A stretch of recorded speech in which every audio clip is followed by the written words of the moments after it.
नमस्कार सभी को, मेरा नाम है अशोक यादव एडवोकेट और मैं आप सभी के लिए लीगल एडवाइस से वीडियोस अपलोड करता हूं, जो कि आप सब लोग उसको लाइक करते हैं, पसंद करते हैं, शेयर करते हैं और सब्सक्राइब भी करते हैं। और अब तक अगर आपने इस चैनल को सब्सक्राइब नहीं किया तो तुरंत लाल रंग का बटन दबाइएगा और दूसरे लोगों तक भी इस जानकारी को जरूर शेयर करेगा।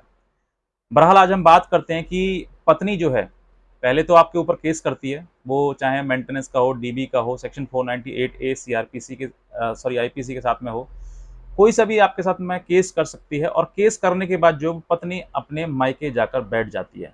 अब पति बेचारा ऐसे समय पर क्या करे, किस तरीके से इस पत्नी को बुलाए, काफ़ी कोशिश करता है, काफ़ी मशक्कत करता है, जितना हो सकता है वो करता है, कोर्ट में सेक्शन 9 का केस भी करता है, साथ ही साथ समाज के द्वारा भी वो कोशिश करता है। फिर वो फ़ोन कॉल भी करता है, फ़ोन कॉल उसका ब्लॉक कर दिया जाता है, उससे बात नहीं की जाती, क्योंकि आज अब वो पति नहीं, वो एक दुश्मन बन चुका है।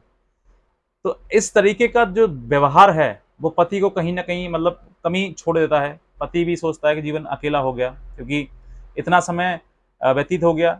जो केसेज़ हैं उनका कोई समय सीमा नहीं है, कोई इनका जीवन लाइफ़ नहीं है कि 1 साल में खत्म हो जाएगा, 2 साल में खत्म हो जाएगा, कोई पता नहीं कब खत्म होना है। तो ऐसे समय पर पति जो है वो बस यही सोचता है कि अब या तो इससे छुटकारा हो जाए या फिर ये आ जाए। तो आने का तो आपने सारे कोशिश कर लिए हैं, सारी ट्राई कर लिए हैं, लेकिन अब उसको आना नहीं है।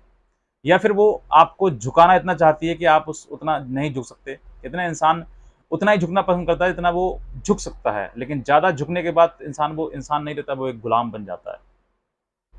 तो ऐसे समय पर आप अब पति जो है वो ये एक ही बात सोचता है कि अब मुझे इससे डाइवोर्स लेना है, यानी कि तलाक लेना है। तो तलाक लेने के लिए बहुत सारी चीज़ें फिर सोचता है, अपने वकील से भी सलाह परामर्श करता है कि सर मुझे अब इस पत्नी से छुटकारा चाहिए, क्या करना है, मैं कैसे इन सब चीज़ों से बच सकता हूँ। तो एडवोकेट भी यही कहता है कि अलग होने के लिए एक ही रास्ता है, या तो आप मतलब सामाजिक रूप से आप एक दूसरे से अलग हो सकते हैं, या फिर अगर आपको कोर्ट की सहायता चाहिए, कोर्ट के द्वारा होना है, तो फिर आपके पास एक रास्ता है डाइवोर्स का।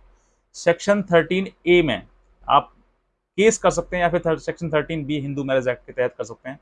बी का इस्तेमाल तब होता है जब आप दोनों आपसी रजामंदी से, आपसी समझौते से आप तलाक लेना चाहते हैं। और सेक्शन 13A का यूज़ तब होता है जब आप एक तरफा, यानी कि पत्नी चाहती है पत्नी नहीं चाहती कि तलाक दिया जाए, लेकिन पति चाहता है। तो 13A में आप जो हिंदू मैरिज एक्ट का सेक्शन है उसमें आप केस फाइल करेंगे। और अगर मतलब दोनों में से एक चाहता है तो 13A में, और दोनों चाहते हैं कॉम्प्रोमाइज के आधार पर, तो फिर सेक्शन 13B यानी कि हिंदू मैरिज एक्ट का के तहत जो है केस फाइल किया जाता है, जिसमें कि आपको डाइवोर्स का ग्राउंड, डाइवोर्स जो है वो मिल जाता है।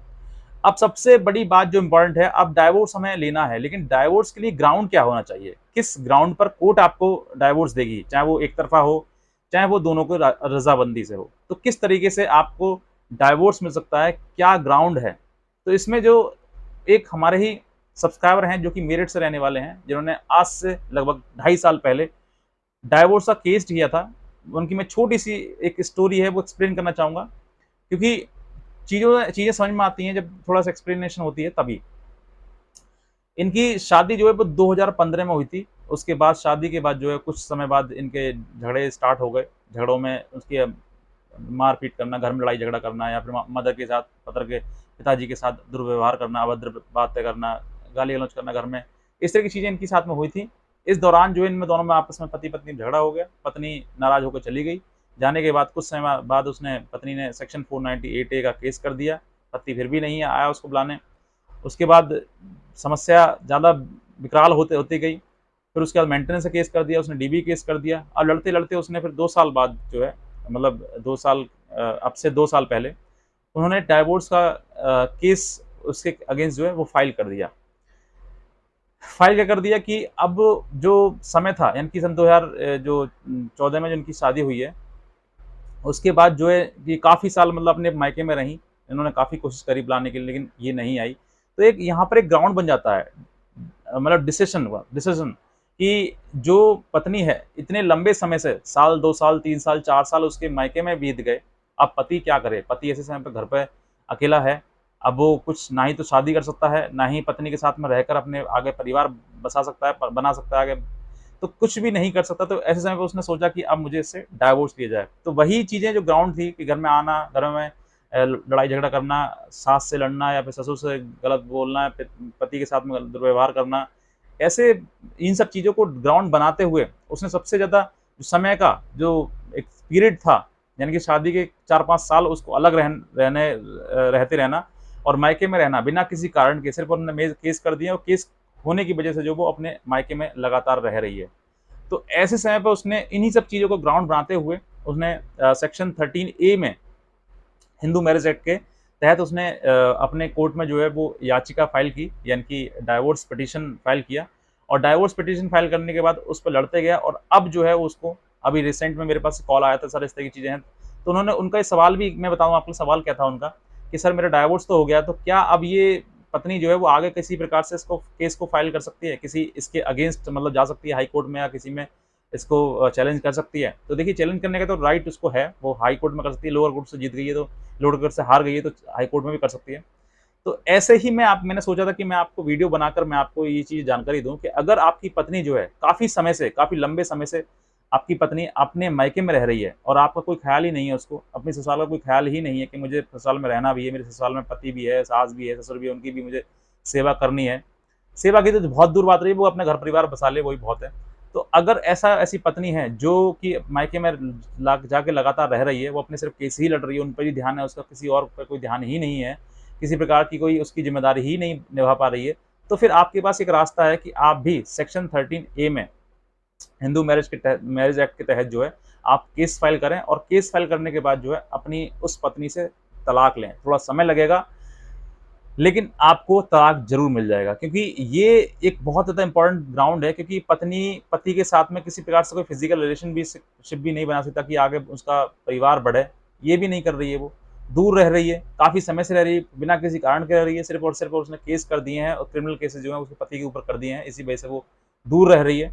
तो ये आपके पास बहुत इम्पोर्टेंट ग्राउंड है कि आप अपने पत्नी से इसी ग्राउंड के आधार पर, काफ़ी लंबे समय से वो दूर रह रही है, अब कोई मतलब किसी प्रकार का रास्ता है नहीं, तो एक दूसरे के साथ रह सकते हैं, तो इस ग्राउंड पर आप अपनी पत्नी से सेक्शन 13 ए के तहत केस फाइल करके आप उससे डाइवोर्स ले सकते हैं।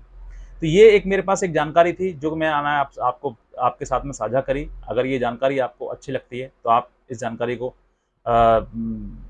इस वीडियो को शेयर करिएगा और लाइक करिएगा। और हाँ, एक चीज़ और मैं आपको बताता हूँ कि इसी के आधार पर एक मैंने बहुत छोटे-छोटे कानून की टिप्स होती हैं जो मैं सोचा था कि मैं आपको अलग एक सेपरेट मतलब जो चैनल है उसके द्वारा मैं आपको दूँ। तो मैंने इस चैनल के इसी के आधार पर एक और चैनल बनाया है जो कि लीगल आई के नाम से है। आप उसको इसी नीचे जो वीडियो है, इसी नीचे के डिस्क्रिप्शन में आपको मिलेगा वो चैनल का लिंक, उस पर आप क्लिक करें और उसको भी आप सब्सक्राइब करें, ताकि मैं वहाँ पर भी आपको वो छोटी-छोटी चीज़ें जो, क्योंकि कानून में छोटी-छोटी चीज़ें एक चेन बनाती हैं। और जब एक चेन बनाती हैं तो चेन के आधार पर ही आपको एक बड़ा न्याय मिलता है। तो मैं आपको वही चीज़ें आपको बहुत बताऊँगा और इन सब चीज़ों को जानने के लिए आपको ज़रूरी है कि उस चैनल को आप सब्सक्राइब भी करें, लाइक भी करें और वीडियोज़ भी उसके सभी देखें।